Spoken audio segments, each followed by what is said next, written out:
Shalom, selamat siang untuk kita semua. Saya dari kelompok 6 akan mempresentasikan hasil diskusi kami. Di sini saya akan memperkenalkan nama-nama anggota kelompok 6. Yang pertama, Cornelia Ikun. Yang kedua, Sebastianus Suban Ola Ama. Yang ketiga, Ardianus Buma. Yang keempat, Maria Octavia Mimin. Dan yang kelima, Egi Alpius Lejap. Di sini materi kami tentang kasus bisnis PCR oleh Menteri. Publik mendesak Presiden Joko Widodo agar mengambil langkah tegas terkait dugaan keterlibatan dua menterinya dalam bisnis tes PCR. Bahwa kedua belah pihak yaitu Menko Maritim dengan Luhut Binsar yang terlibat diduga terkait bisnis tes PCR melalui PT Genomik Solidaritas. Di dalam kasus ini, seorang bernama Luhut Binsar memiliki saham di PT Genomik Solidaritas yang mendapat proyek pengadaan tes terkait COVID-19. Dugaan bisnis tes PCR ini, Erik dan Luhut dilaporkan ke Komisi Pemberantasan Korupsi atau KPK.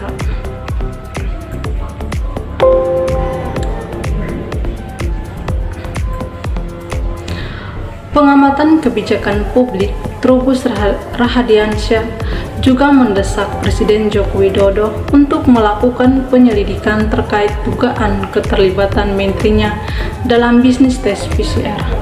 Menurutnya, baik Luhut maupun Erik telah berpotensi melanggar Undang-Undang Nomor 28 Tahun 1999 tentang penyelenggaraan negara, dan menurutnya, apabila Jokowi tidak bertindak, maka kepercayaan publik kepada pemerintah akan terus menurun. Masyarakat katanya akan beranggap bahwa berbagai kebijakan yang dibuat oleh pemerintah ini hanya mementingkan nilai ekonomis daripada nilai kemanusiaan.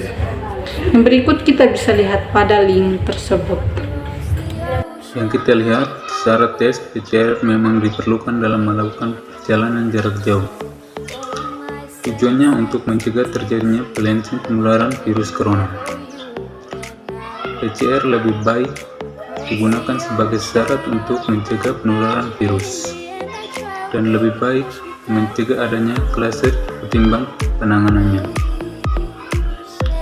Tetapi dengan tes PCR itu sangat tinggi sehingga masyarakat sangat berkuasa dan harus mengeluarkan banyak biaya untuk tes PCR ketika kepergiannya. Oleh karena itu sangat merugikan masyarakat kecil. Yang berikut, PPKM juga sangat berpengaruh terhadap masyarakat karena kegiatan dibatasi.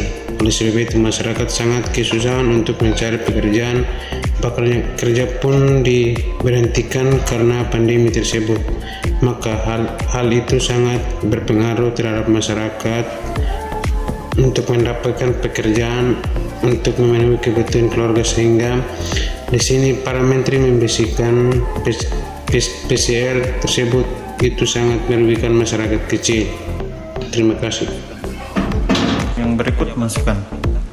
Seharusnya pejabat dan pemerintah meringankan beban rakyat, tapi malah jadikan ladang bisnis. Itu sama halnya tidak memikirkan rakyat kecil dan malah membunuh rakyat dengan secara halus, dan berdampak pada moralitas dan hati nuraninya pada masyarakat kecil. Dan bisnis seperti itu tidak bedanya merampok uang rakyat secara halus dengan aturan hidup di masa pandemi yang seharusnya tanggung jawab pemerintah agar bisa menangani dengan bijak tanpa harus membebani dan merugikan rakyat. Berikut saran dari kelompok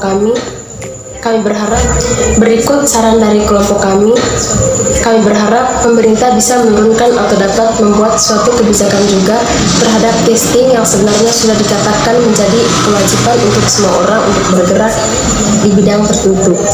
Jika situasi ini dibiarkan, ia memprediksi syarat wajib tes PCR untuk izin naik pesawat akan menghambat pergerakan masyarakat, sehingga ujung-ujungnya bakal menghambat pertumbuhan ekonomi. Jadi harga tesnya juga harus murah, atau bila perlu tes PCR itu dihentikan karena sangat berpengaruh terhadap masyarakat kecil. Yang kita lihat juga sekarang sudah adanya vaksinasi yang juga membantu mengantisipasi penularan COVID-19, sehingga harapan dari masyarakat itu tes PCR dihentikan atau tidak atau ditiadakan. Kalau kita dipaksa seperti ini, sementara di sisi lain masyarakat yang ingin bergerak untuk diperbolehkan, tapi di sisi lainnya juga pelaksanaan tes itu jadi keuntungan tersendiri bagi penularan tes itu sendiri.